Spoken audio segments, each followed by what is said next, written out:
नमस्कार दोस्तों। मोतियाबिंद के ऑपरेशन के कई महीनों या सालों के बाद कभी कभार ऐसा होता है कि मरीज की जो निगाह है वो फिर से गिरने लगती है। मरीज अपनी चश्मे की जांच दोबारा करवाता है, लेकिन उसके बाद भी उसकी रोशनी पूरी तरीके से नहीं आती है। फिर उसके बाद जब हम डॉक्टर के पास जाते हैं तो डॉक्टर हमको बताता है कि जो हमारा लेंस जो डाला गया था मोतियाबिंद के ऑपरेशन के समय, उसके पीछे एक झिल्ली या फिर मैला आ गया है और इस झिल्ली को लेज़र की सहायता से काटना पड़ेगा। बहुत सारे लोग घबरा जाते हैं कि एक बार तो मोतियाबिंद का ऑपरेशन करवा चुके हैं, तो दोबारा ऑपरेशन की ज़रूरत क्यों।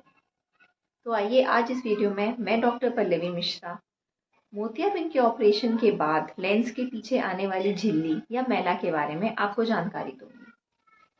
पूरी जानकारी के लिए इस वीडियो को एंड तक ज़रूर देखिएगा और अगर मेरा ये वीडियो आपको पसंद आए तो मेरे चैनल को सब्सक्राइब करिएगा और मेरे इस वीडियो को शेयर करिएगा।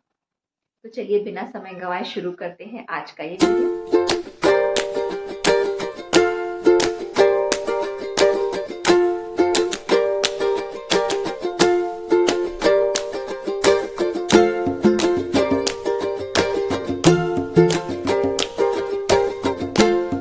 लेंस के पीछे झिल्ली या मैला, जिसे कि हम लोग मेडिकल भाषा में पोस्टीरियर कैप्सुलर ओपेसिफिकेशन भी बोलते हैं। ये मोतियाबिंद के सफल ऑपरेशन के बाद कई महीनों या सालों के बाद ये समस्या आती है और ये एक बहुत ही कॉमन समस्या है। ये पीसीओ या ये झिल्ली क्यों बनती है, इस झिल्ली से का ट्रीटमेंट क्या होता है, ये सारी चीज़ें बताने से पहले मैं सबसे पहले इसके लक्षणों के बारे में आपको जानकारी दूंगी, ताकि अगर आप इस बीमारी से पीड़ित हैं तो आप ये समझ पाएँ कि हाँ, मुझे ये दिक्कत हो रही है। मोतियाबिंद के एक सफल ऑपरेशन के कुछ महीनों और कुछ सालों तक तो मरीज को बिल्कुल साफ दिखता है, लेकिन उसके बाद धीरे धीरे उसकी आँख की रोशनी कम होने लगती है। मरीज को धुंधला दिखने लगता है और मरीज को ऐसे दिखता है जैसे कि वो एक फ्रॉस्टेड ग्लास के आर पार देख रहा है। इसके अलावा मरीज को आँख में कोई दर्द और तकलीफ तो नहीं होती है, लेकिन कभी कभी रोशनी देखने में तकलीफ होती है, पास की चीज़ें पढ़ने में तकलीफ होती है। हमको रोशनी के चारों तरफ रंगीन घेरे दिखाई देते हैं। हमको बहुत ज़्यादा चौंध लगती है, मतलब कि हमको ग्लेयर और हेलोज दिखते हैं। और ये जितनी भी सारी समस्याएं हैं ये लगभग वैसी ही होती हैं जैसे कि मोतियाबिंद के समय पर आपको हुई थी। तो इस वजह से इसको आफ्टर कैटरेक्ट भी कहा जाता है। कहते हैं कि ये झिल्ली होती क्या है, क्या ये झिल्ली बाद में बनती है या फिर ये पहले से ही हमारी आंख में होती है। क्यों इसको हम लोग पोस्टीरियर कैप्सुलर ओपेसिफिकेशन बोलते हैं।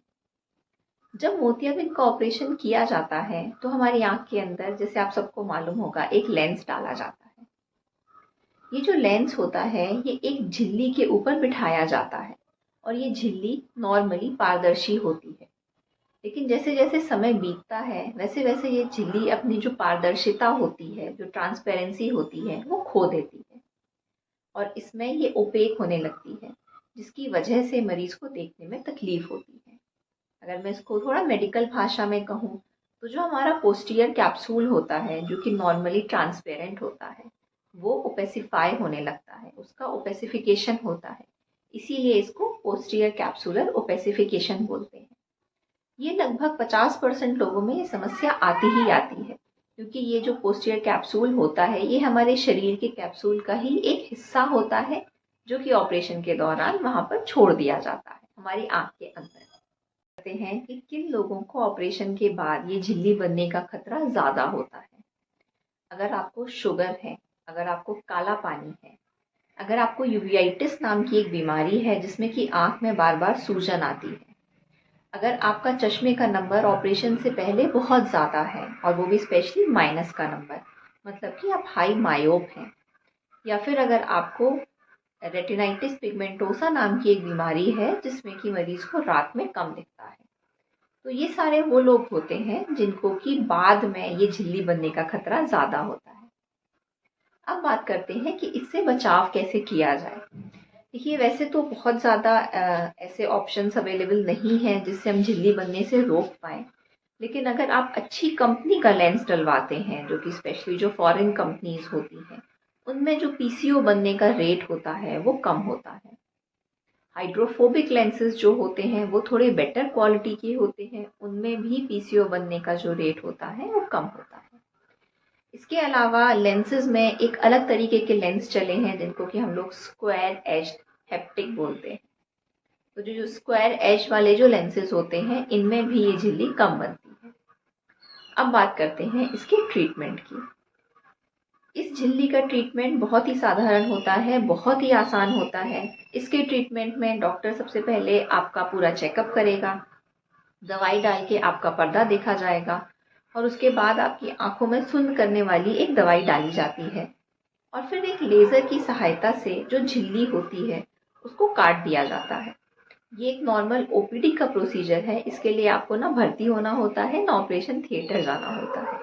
तो जिन लोगों को झिल्ली काटनी है सुन के डर लगता है, उनके लिए एक अच्छी खबर है कि झिल्ली काटना एक बहुत ही साधारण सी प्रक्रिया होती है। इतनी जल्दी झिल्ली कट जाती है कि मतलब इसमें कुछ 15-20 सेकंड लगते हैं, मरीज को पता भी नहीं चलता है। अब ये जो झिल्ली काटी कैसे जाती है इसको मैं एक एनिमेशन की सहायता से आपको अभी दिखाऊंगी। तो इस एनिमेशन में आप ये देख सकते हैं कि लेंस के पीछे एक झिल्ली है, इसमें ये लेज़र की किरणें हैं वो पड़ रही हैं और उसके बाद झिल्ली में एक हमारा छेद हो जा रहा है, जिस जिस छेद की सहायता से मरीज आसानी से चीज़ों को अब देख सकता है। तो उम्मीद है मेरा ये वीडियो आपको पसंद आया होगा। मिलते हैं अगले वीडियो में, तब तक के लिए जय हिंद।